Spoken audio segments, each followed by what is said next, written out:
one.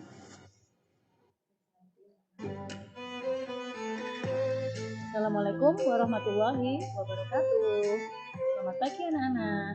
Bagaimana kabar kalian hari ini? Semoga anak-anak dan keluarga tetap dalam keadaan sehat dan selalu dalam lindungan ya.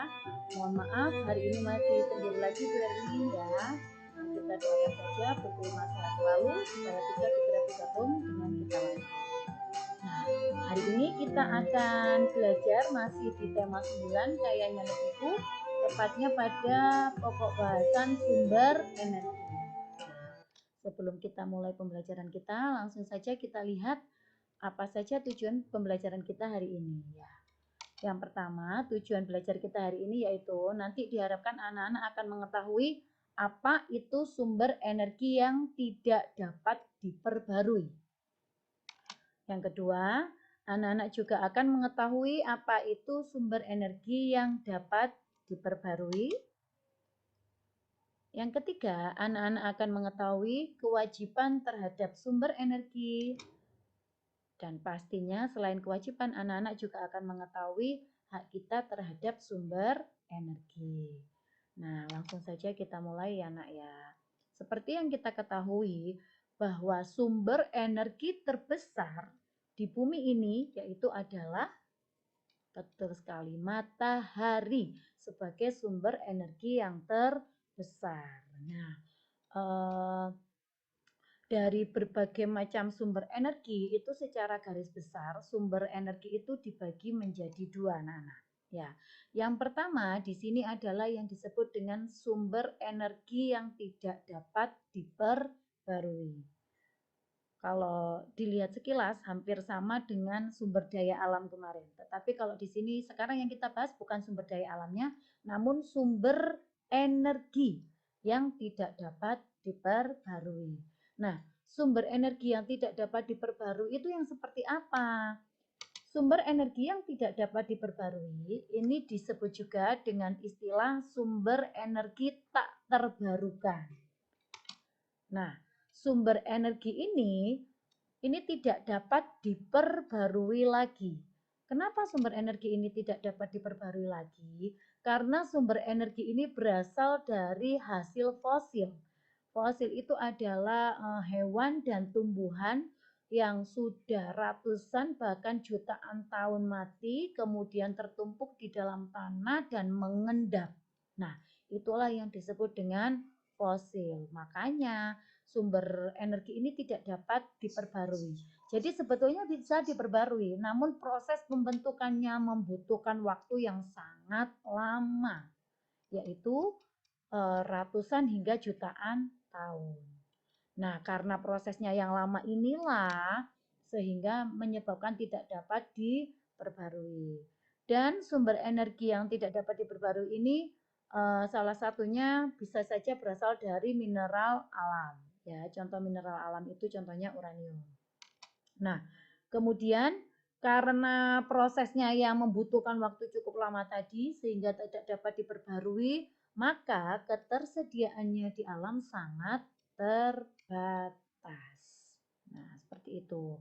Makanya kenapa sumber energi tersebut tidak dapat diperbarui. Lalu apa saja contoh dari sumber energi yang tidak dapat diperbarui itu? Contohnya yang pertama adalah batu bara. Sudah pernah kita pelajari ya anak-anak ya. Yang kedua adalah minyak bumi. Ini juga sudah pernah kita pelajari. Kalau batu bara itu mencarinya dengan cara ditambang. Kalau minyak bumi ini juga sama, ditambangnya dengan cara pengeboran. Ya. Nah, yang batu bara ini dan minyak bumi ini juga banyak dijadikan sebagai bahan bakar. Terutama minyak bumi ini anak-anak. Banyak sekali olahan dari minyak bumi ini yang sangat bermanfaat bagi kehidupan manusia, terutama untuk kendaraan bermotor dan mesin-mesin pabrik. Nah, yang berikutnya, nah ini salah satu contoh dari mineral alam yaitu unsur uranium. Nah, unsur uranium ini dapat diolah, diubah menjadi energi nuklir. Nah, energi nuklir ini juga sebagai sumber energi yang tidak dapat diperbarui. Nah, selain batu bara, minyak bumi, uranium, juga ada gas alam. Ini juga salah satu energi yang tidak dapat diperbarui. Dan yang berikutnya adalah bahan bakar nuklir. Ini tadi bahan bakar nuklir ini sama, jadi dari uranium yang harus diproses dulu dari penambangan dan juga pemurnian dari biji uraniumnya yang nanti akhirnya menghasilkan bahan bakar berupa nuklir. Nah, lalu bahan bakar nuklir ini untuk apa, Bu? Kalau anak-anak selama ini taunya kan nuklir untuk bom. Sebenarnya bukan anak-anak. Jadi bahan bakar nuklir ini bisa digunakan sebagai pembangkit tenaga listrik yang disebut dengan PLTN atau pembangkit listrik tenaga nuklir ya. Nah, sekarang kita masuk ke jenis sumber energi yang kedua, yaitu sumber energi yang dapat diperbarui. Apa itu sumber energi yang dapat diperbarui? Sumber energi yang dapat diperbarui yaitu sumber energi terbarukan. Ya, jadi istilah lainnya adalah sumber energi terbarukan. Bisa diperbarui. Kenapa kok bisa diperbarui? Nah, sumber energi ini dapat langsung dimanfaatkan dengan bebas, jadi tanpa membutuhkan pengolahan yang cukup rumit. Tidak serumit dari sumber energi yang tidak dapat diperbarui tadi. Kemudian karena dapat diperbarui, maka ketersediaannya tak terbatas. Banyak disediakan oleh alam.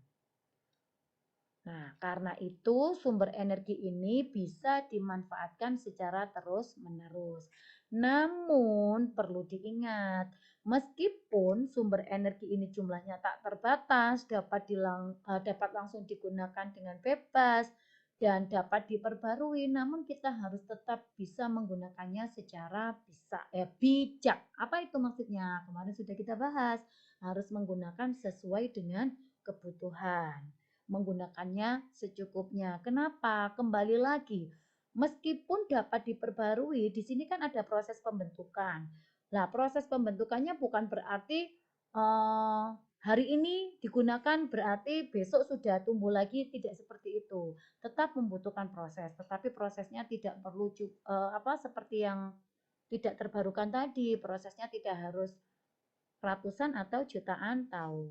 Tetapi tetap ada proses, cuma tidak selama yang energi yang tidak dapat diperbarui. Nah, jadi pesannya Bu Hermin, kita harus tetap menggunakan sumber energi yang dapat diperbarui ini dengan bijak, digunakan sesuai kebutuhan kita.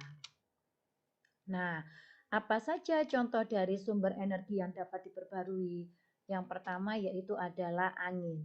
Nah, seperti yang kita ketahui, angin ini selalu ada di alam. Angin adalah udara yang bergerak. Yang kedua adalah matahari, seperti yang sudah Bermin sampaikan tadi, sebagai sumber energi terbesar di muka bumi ini. Kemudian ada air laut pasang, ya, atau pasangnya air laut ya. Kemudian ada lagi panas bumi yang disebut juga dengan geotermal. Kemudian ada lagi tumbuhan. Nah, ini contohnya anak-anak. Saya ambil contoh tumbuhan. Seperti yang kita ketahui, tumbuhan ini bisa berkembang biak. Tetapi anak-anak tahu kan, tumbuhan itu berkembang biaknya tidak bisa butuh waktu 1 hari, 2 hari, 3 hari langsung besar.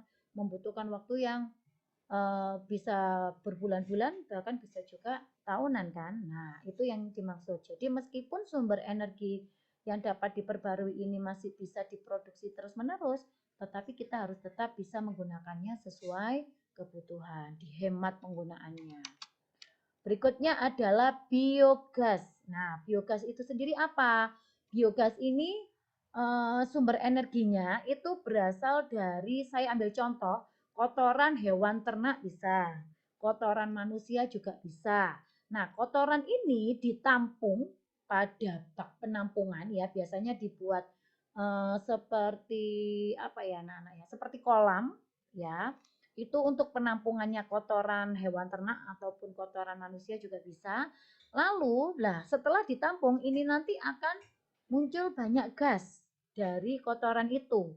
Nah, gas inilah yang kemudian disalurkan menggunakan pipa dan sebagainya menuju ke kompor yang akhirnya bisa digunakan sebagai bahan bakar kompor. Makanya disebut dengan biogas ya. Jadi gas yang berasal dari makhluk hidup. Yang berikutnya yaitu adalah air, ya, seperti yang sudah kita pelajari kemarin. Jadi angin, matahari, air laut, panas bumi, air ini dapat kita gunakan sebagai pembangkit tenaga listrik. Nah, yang berikutnya adalah biosolar, ya. Biosolar ini merupakan bahan bakar yang terbuat dari makhluk hidup, terutama tumbuhan. Contohnya saja biji jarak, di mana biji jarak ini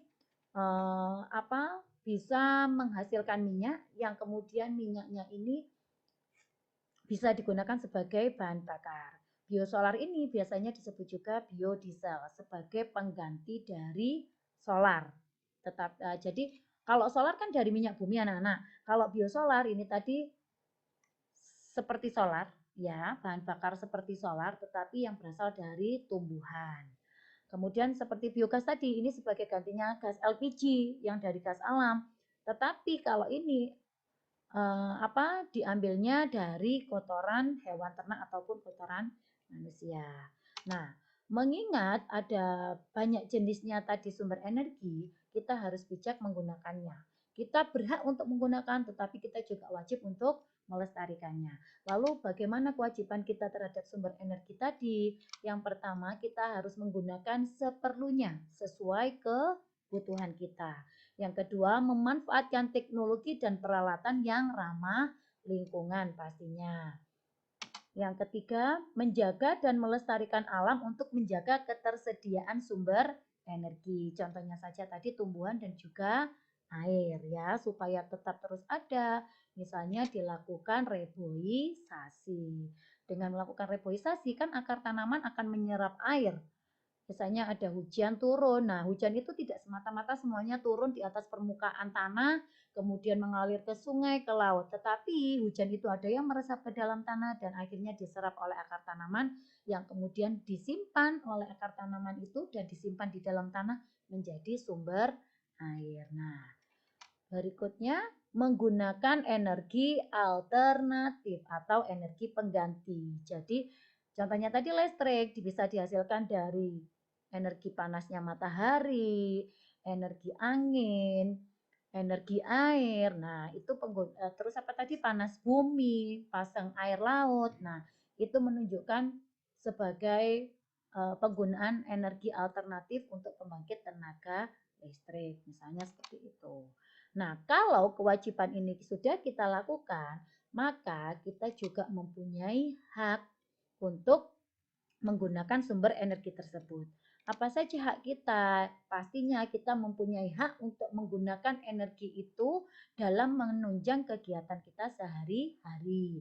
Misalnya untuk mendapatkan penerangan pada malam hari, kemudian digunakan untuk memasak, kemudian digunakan untuk pemanas air, dan masih banyak lagi kegiatan kita sehari-hari yang menggunakan sumber energi, terutama sumber energi listrik. Berikutnya, mengelola energi selama tidak melanggar undang-undang dan tidak mengganggu hak orang lain. Contohnya tadi biogas anak-anak. Boleh menggunakan biogas, kan seperti yang sudah dijelaskan. Biogas tadi diambil dari kotoran hewan ternak ataupun kotoran manusia. Namun bagaimana kita menampungnya? Nah, harus ditampung pada tempat di dalam tanah yang tidak meresahkan masyarakat. Sehingga dengan demikian kita sudah mengelola energi tetapi tidak melanggar undang-undang dan juga tidak mengganggu hak orang lain karena hak orang lain juga ingin hidup nyaman. Nah, itu contoh dari hak yang dapat kita terima dari pemanfaatan sumber energi yang ada di sekitar kita. Ya, alhamdulillah materi kita sudah selesai mengenai sumber energi. Ya, semoga bermanfaat bagi anak-anak. Nah, setelah mempelajari ini, Ibu harapkan anak-anak bisa lebih bijak lagi, lebih hemat lagi, dan menggunakan energi sesuai kebutuhan. Ya, mari kita selamatkan bumi dengan bijak menggunakan energi. Oke, terima kasih untuk pembelajaran hari ini. Mohon maaf apabila ada kurang dan lebihnya. Jangan lupa untuk like, comment, share, subscribe, dan tekan tombol lonceng untuk channel Prima Eka Sari dan juga Nurmin Suswati. Sampai jumpa di pembelajaran berikutnya. Assalamualaikum warahmatullahi wabarakatuh.